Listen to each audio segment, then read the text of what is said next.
My dear, dear, dear friends, if you are in the process of building your practice or building your business, and you are also doing your healing arts, and you are cultivating your education and your learning, and you have healed the wounds of your past, and you are ready to take flight, I'm going to invite you just to keep in mind a couple of things. And the first thing is absolutely and positively one of the most important things, which is take care of yourself. The reason why I'm saying that is because I went through a really intense level of burnout at one point. It was actually at several points. And the reason why I'm saying that is because my ego wants to go ahead and jump back in. You know, it's like, okay, well, I'm fine now, so I'm going to jump back in. And it was a problem that all healers, I think, want to have, which is, you know, seeing 30, 40 clients a week. And the thing is that when we are helping, you know, we are also hearing all of the problems that people have experienced throughout their entire life. And you get to know people very, very well. And you get to know their pain points, and you get to help them grow and develop and move past some of the pains and problems and situations. And it becomes very difficult to not want to take some level of responsibility for their experience. Because I know it for me, maybe not all healers, but I know for me, if somebody is coming in, they're paying me money, I want them to have some results. But the difference between healers and maybe any other service industry places or retail places or anything like that is that we know at a deep level that we don't know what someone needs. And as long as we keep that in our mind and hearts, we're going to stay probably pretty healthy. We don't know. And they may come to you and go, but I want this, and this is what I came for, and why aren't you doing this for me? And in my opinion, those people might not be actually the right people for you. So I guess for my thought is that, you know, if you aren't taking care of yourself, you're not protecting your energy, if you get so bogged down by seeing so many clients that it becomes difficult to clear between each one or what have you, it's time to maybe take a step back. Now, if you aren't even at that point yet, which is pretty normal and totally okay, just keep it in mind for the future, you know, that you continue to maintain, because the thing about you is that you are an excellent healer. And once people catch wind of that, then because of other people or, you know, that kind of thing, what naturally happens is that more and more people will start to come to you.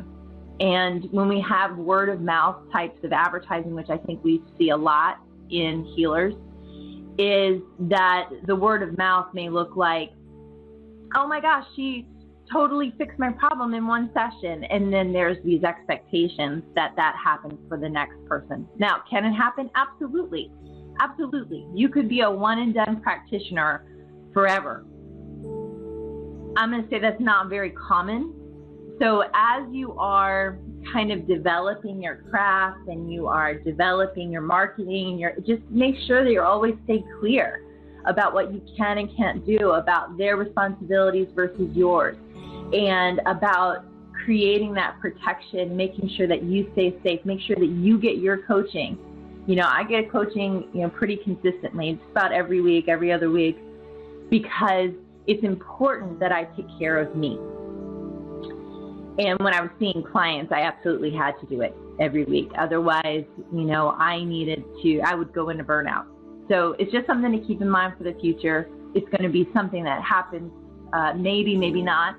It's just something that can stay in your mind just in case. The next one is being willing to say no. Now, this is the one that's always the trickiest, is that we as healers want to be able to heal everyone. We want to be able to help everyone. We want to be able to show up for everyone. And some people just aren't ready. And it's okay to tell those people no. Now, listen, I get it. I get it. You know, I've done this for a long time. I've been working with clients for 16 years. And in that time, I have learned so much about what works, what doesn't, what helps, what doesn't. The times where I've sacrificed in order to try and make someone else better. And that just leads to problems. Not only that, but after a while, after you see a lot of people, or even just a few people, you might already begin to notice that something feels off as soon as you start talking to them.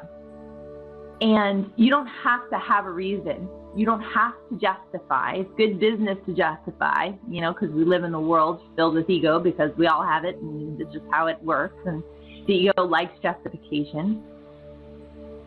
But if you don't feel right about someone that's coming into your practice, it's okay to say, you know what, this doesn't feel right. And this happened recently for me. As a matter of fact, last night. And some of the rules weren't followed because we have a process. People have to go through a process in order to be able to have access to us. And the reason why that is because it's a way of keeping us safe. It's a way of making sure that we are honoring our own self-worth. So when people come in and it's very obvious, they're not coming to heal, they're coming to get. They're coming to steal energy, they're coming to, and it's not their fault. They're not doing anything wrong. That's just how they've always operated. And for me, the most loving thing that I can do for them is to say no, or to send them to somebody else that might be a better fit. And for me, that makes sense. Now, for every healing practice, maybe not. You know, there might be people that you're like, you know what, I see this as a challenge to help them overcome whatever they've got going on that they're bringing to me with, and I'm going to be loving and in my power with them, and I'm going to do the best job that I can for them. And if they accept it, they accept it. If they don't, they don't. I've seen thousands of people, and I know that if I don't say no, then the people that are willing, that want it, that need it, don't get seen. And then I end up hurting myself in the long run because I'm not honoring my own self-worth. Because here's the deal. If you say no to one person, energy fills in and another one comes up. Or you might have several that are coming in, and you might end up wasting a ton of time with somebody else. So I'm inviting you now just to allow yourself, if there's so many that you're seeing right now, you might need to let them go. And it's okay, because that money will show up, that thing will come in, that new client will come in, because God fills in empty places, doesn't it? God fills in those empty spaces for you. So just trust that God will bring the right people to you. So this is just a message of love, really, because it's loving you and it's loving them. Because otherwise you could be wasting their time and yours if you don't feel right. Now, this might be the only client that you have. That's okay. Let them go. Let them go. Let them do what they need to do. Let them find the right person for them. And whatever work you've already done with them isn't lost. No, and do it in the most loving way possible, because we don't know what they need. We really don't. And as healers, and I know as I began out as a healer and a Reiki practitioner and a hypnotist, as I began all of that, I thought I knew. But there's only one thing that knows, and that's source energy. And source energy has always got their back. And even sending them to the wrong person so that they can see, wait a minute, there's something wrong. And I might need to go and look further, more deeply at this. So just be as honest as you can be, and just let those go, and then allow yourself to really fully engage with the ones that are willing and open and able. And I'm reminded of the Reiki story with Dr. Usui, who came out and he went in the middle of the square and he said, I'm going to heal everyone. Just come to me. There's no charge. Everybody's fine. I love you all, and you're going to be healed. And beggars and homeless and people who were sick, and they came to him and he healed them. And then within a very short amount of time, they came back again. And the reason why they came back was because it was easier to do it the other way. But then they felt that pain again, and then they're like, no, I need to go back. And so sometimes and Dr. Usui said, well, there has to be an energy exchange now, right? So sometimes it does work out that way, and you have people that do come back to you to get energy. I'm using energy work specifically, maybe not counseling, or maybe not, hypnosis, maybe a little bit on the hypnosis side, or coaching, that kind. I'm not really talking about that, because people can come with new problems or new situations that need to shift, new layers of the onion. But what I'm really talking about is more people who are just coming to take, and either it's not a good energy exchange, you're not asking for your value, they're not paying your value, they're showing up late or not on time, or that kind of thing. So be willing to say no, and love yourself enough to say no. And then the last one is, this one is great. Stay true to yourself and still market.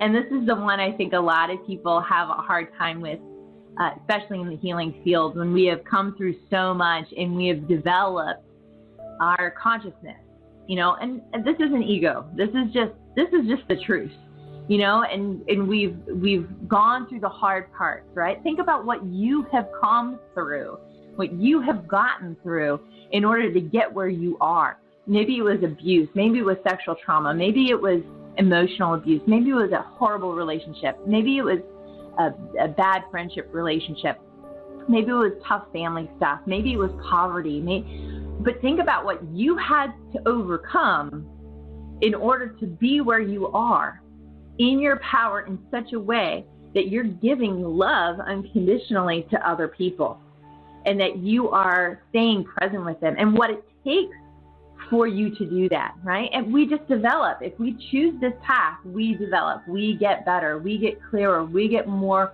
consistent in our practice. We have more people that come to us. It just happens, and I'm not saying that it's a comparison between people who practice some level of spiritual awareness, awakening, healing, whatever, practice it, with those who don't. I'm not really saying that, because everybody has their own evolution and their own process, and I don't know what they need. I don't know what anybody needs, and I don't know what any of it means. However, when we are cultivating ourselves to be able to hold that space for others, it does advance us mentally, emotionally, spiritually, physically. It just does. And so when we go to talk about it after coming through all of that pain, we come up with words like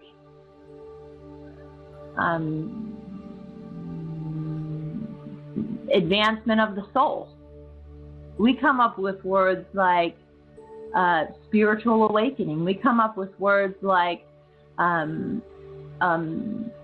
intuitive insight. We come up with words like feeling more inspired and in tune with our own creative energy. Yeah, you know what that means, don't you? You know what that means. When I say that to you, you're like, yeah, that's what I did. You can get that, right? But for the rest of the world, they don't know what that means. Spiritual awakening might as well be bright rainbows and cotton-colored clouds. I mean, I don't know. It doesn't mean anything. However, if you say somehow this is going to save them time, money, or help them bring more love into their life, they get that. So let yourself be in a place of spiritual alignment with marketing, and know what speaks to people, because people can't hear us. They can't hear us when we speak like that. They don't understand it. Imagine this. You're marketing to your Uncle Joe that lives in Alabama, okay? And I know that's not your target audience. I get that. And not to say Uncle Joe doesn't know things. He could very well easily know things. But what I mean is that, or at a 5th grade level, however you want to take it in, and let yourself know that you have to allow yourself an opportunity to really know what people need, and then speak to that. Because whatever it is that you're giving them, they don't really need to know. They just need to know what kind of sort of may be the outcome, right? That's why whenever I've worked with people and I've narrowed this down, I'm completely niched in this way. And at one point we had an entire probably 150, 200 list of all the conditions that we treated as hypnotists, me and my husband. And then we slowly started just cropping things off, things that we just didn't like. You know, it's like, I don't like working with that. I don't want to deal with test taking. I don't want to work with people who have a fear of spiders. I'm not going to work with people who are smokers, and not going to work with weight loss people. And those are the 2 big ones, right? Stopping smoking and weight loss. And it was like, nope. I'm going to stay true to myself. I'm only going to work on anxiety. I know anxiety. I know it in and out. That's my jam. I can help anybody with it. And I'm not selling anything here, guys. I'm really not. I'm actually not looking for new clients. And when we look at, you know, what your true thing is, then what happens? But it has to be something that people can understand. People understand anxiety, and every single person has it to some degree or another. There are a lot of people that have it just at a very low degree, and it's not an issue, it doesn't cause any problems. Other people have it at a very high intense level that they have to be medicated. So there's this range there, and then you are able to speak to a lot of people. So I'm only saying that because when you are looking at your marketing, that you be sure that you keep in mind those people that need you, that can be open to a lot of things. You'd be surprised. Oprah has done this for us, by the way. Oprah has opened up a tremendous amount of doors for healers to be able to step in and be able to say things like intention, and be able to say things like source or God. And the reason why is because she's had so many guests on her show, like Eckhart Tolle and Abraham Hicks, to help get this information out into the world. So there's a lot of people who do know it, but they don't know how to use it in their own life to benefit them in some way. So keep in mind, you are looking at time. It really does boil down to this. It's crazy. Time, money, and a feeling of love, or releasing pain, you know, I think. And that can be emotional. You know, time is a big one because it has to be easy for them. Money is a big one because, you know, people are looking a lot more closely at their economic status, especially after the economic fall. And then also to love, because everyone needs love. We need love to survive. You know, and we know that from all the multitudes that have happened. And love can look like relationships, friendships, that kind of thing. So it's important to go general, get broad, and then hone in on what it is specifically in those particular areas you want to look at. So that's really my recommendations for healers right now. So it's take care of yourself, love your body, love yourself, you know, be able to hold that energy that you have inside of you, and then also to make sure you let yourself say no, and then make sure that you also know how to market. It's not even marketing, really. It's learning how to speak in a way that people can hear you, right? That's all. It's learning how to speak in a way that people can hear you. Because otherwise, if they can't hear you, they can't see you. And if they can't see you, they can't love you. And that's really what they're buying, actually, is that they're buying hope, and they're buying you. And that's it. And it's really, really simple. And I think people make it very hard and complicated and difficult, and it doesn't have to be. So that's kind of my message. I don't know if that's a positive thing. I think it is, because once you really take those in, one, your business is going to increase because you will be a little bit more consistent with your message, and you'll be able to help more people hear you. Then the other part is, you know, it is totally positive, because when you say no, it feels like freedom. It feels like you're loving yourself and you're trusting source to fill in the gaps. And then also to taking care of yourself is absolutely self-love, self-nurturing, making sure that you get the help that you need in order to be able to give love back to the world. Because we can't have any depleted healers out there. We need every single one of you on top of your game, and because we love you.